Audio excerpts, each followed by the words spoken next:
Hello mga ka-friendship. Naku, bumalik na ako dito sa amo ko mga ka-friendship. Nag-diop lang ako kapon. Kaso lang, wala po yung amo ko kaya nag-ikat-ikat na lang muna ako dito sa division. Ito po yung kondo ng anak ng amo ko. Ayan. 2 unit po sa kanya dyan. Sa DCM. Pero yung bahay ng amo ko dito, ayan. Ayan, nandoon. Ayan. Ayan. Magkalapit lang sila ng anak niya. Minsan, punta ko sa anak niya minsan, maghahatid ng pagkain.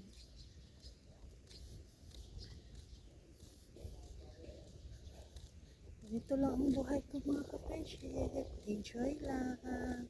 Laban lang.